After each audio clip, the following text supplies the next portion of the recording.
Rappelez-nous votre nom. Jean-Claude Van Damme. On s'en souviendra. Van Damme Express.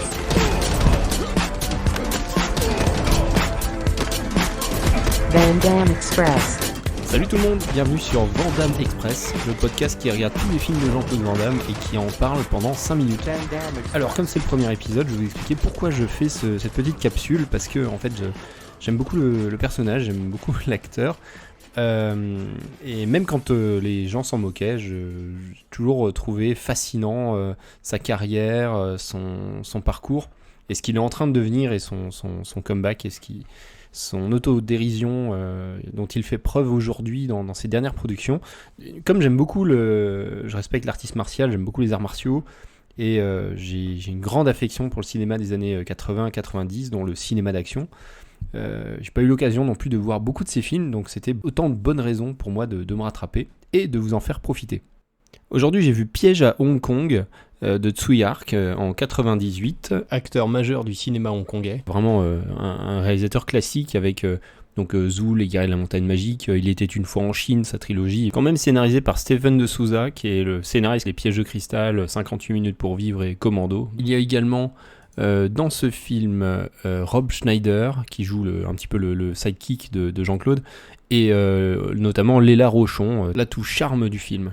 Van Damme joue Marcus Ray. Alors à chaque fois je vais insister sur le nom du personnage de Van Damme, parce qu'il y a beaucoup de films où son personnage a un nom incroyable, donc là c'est assez classique, Marcus Ray. Donc au niveau du synopsis, c'est vraiment le bazar ce film. C'est un scénario assez improbable, on est vraiment dans le what the fuck, je pense que j'y reviendrai. Il joue un agent infiltré, il va se rendre compte qu'en fait il y a d'autres agents infiltrés, et donc il est à Hong Kong au moment où donc l'Angleterre est en train de rétrocéder Hong Kong à la Chine. On est dans les festivités, on est tout ça en toile de fond. Mais il est infiltré comme représentant de jeans, donc il vend des pantalons à Hong Kong, enfin il fabrique des pantalons. Et il découvre un imbroglio avec la mafia russe et la mafia chinoise qui complotent pour mettre des micro-bombes, alors au début dans des poupées, puis en fait dans des pantalons, sur les boutons pression, les trucs comme ça. Donc il se rend compte que du gros complot, qu'il y a des gros mafieux et que les gens de l'usine sont impliqués. Alors ça implique des bagarres. Ça commence par une incroyable course-poursuite en pouce-pouce. Van Damme est vraiment maltraité dans le film. Globalement, il est assez ridiculisé. Ça n'empêche pas vraiment des scènes de bagarre assez enthousiasmantes où il est mis à profit avec toute sa maestria, son coup de pied retourné arrière. Et il y a vraiment des scènes vraiment très réjouissantes. Entre les scènes réjouissantes, il y a des scènes de comédie et le scénario avance, et on va de plus en plus dans le grand n'importe quoi. Voilà, tout est prétexte pour mettre en scène des scènes d'action avec sur un bateau, dans une fabrique, avec des cascades, beaucoup de figurants, une mise en scène soit très efficace et classique, donc comme savent faire les maîtres de Hong Kong, soit avec des effets un petit peu psychédéliques, des flous, des espèces d'accélérés un peu foireux. On est vraiment dans un film complètement survolté et décomplexé. C'est vraiment le mot, décomplexé, et c'est globalement un peu n'importe quoi. Dans cette entreprise, vous êtes partisan du moindre effort, visiblement. Mais avec moi, vous allez en faire. Tirez pour voir. En même temps, voyons. Alors, on va mettre une note artistique globalement sur le film. C'est un film qui est quand même assez moyen en termes de cinéma. Je mettrais un 6 sur 10. Alors pourquoi 6 ? Parce que globalement, c'est un film qui est pas maîtrisé. Tsui Hark fait vraiment n'importe quoi.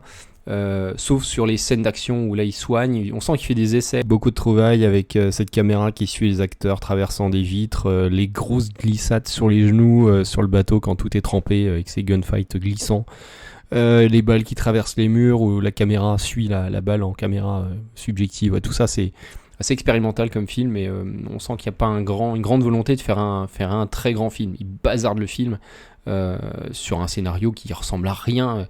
Les dialogues sont vraiment ridicules. Donc ça c'est un petit 6 sur 10 pour moi, parce que les scènes d'action sont quand même maîtrisées.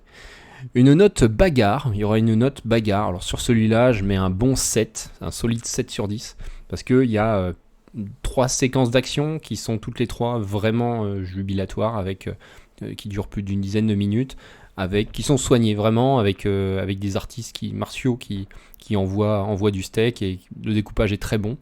Et voilà, voilà. Donc un 7. J'ai une troisième note qui est un bonus Jean-Claude Van Damme. Je vais mettre un bonus entre 0 et 2 qui va permettre de faire une moyenne. Je vais peut-être me permettre de mettre des négatifs des fois aussi quand je le voudrais. Et l'idée c'est de dire est-ce qu'il y a l'esprit Jean-Claude Van Damme, est-ce que ça rajoute de l'intérêt au film, et là pour celui-là je suis bien embêté parce qu'on sent bien que Jean-Claude il est complètement à l'ouest, il doit être dans sa période cocaïne, vraiment au sommet de cette période-là. Il est malmené, il délivre sur les scènes de bagarre, il envoie ce qu'il veut et c'est très satisfaisant. Pour ce film, je vais mettre un -1 parce que Van Damme est ridiculisé vraiment dans le film. Ses dialogues ressemblent à rien. Dans les scènes de comédie, il est complètement absent, son regard est dans le vide. Enfin, on voit vraiment qu'il traverse le film, il est maltraité et heureusement que sur les scènes d'action, il donne parce que pour moi, c'est un film qui met mal à l'aise si on attend du bon Jean-Claude et si on l'apprécie et qu'on attend qu'il porte le film. Voilà. Pour moi, il porte pas du tout le film. Et au contraire, je pense qu'il a été plutôt maltraité par la prod là-dessus, et dans une période où il était assez, je pense, dur à gérer. Est-ce qu'il ne paierait pas, d'ailleurs, donc le précédent film de Tsui Hark, c'est Double Team, où il avait été insupportable, et où il commençait sa période vraiment difficile à gérer. Peut-être que c'est une punition que Tsui Hark lui inflige ici. Voilà. Ça nous fait une petite moyenne pour donc... Piège à Hong Kong de 5,5, et donc c'est le premier film qu'on va classer. Voilà, je vous le recommande, de moyen. Je pense qu'il y aura de meilleurs films, mais c'est pas inintéressant, on s'ennuie pas. Vous pouvez passer un bon moment si vous essayez de comprendre le scénario et si vous essayez de comprendre comment ils ont écrit ce truc. C'est pas inintéressant, mais on est dans la catégorie nanar, hein. On n'est plus dans le nanar avec des bonnes scènes d'action. Voilà, donc c'est pas inintéressant non plus. Voilà, c'est la fin de ce premier épisode. J'espère que ça vous a plu et on se retrouve très vite pour un deuxième film avec les muscles de Bruxelles. Salut! Van Damme Express.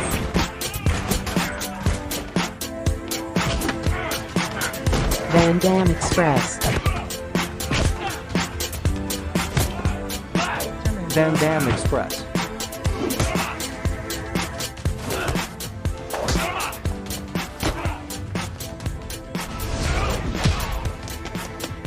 La route. Là où on va, on n'a pas besoin de route.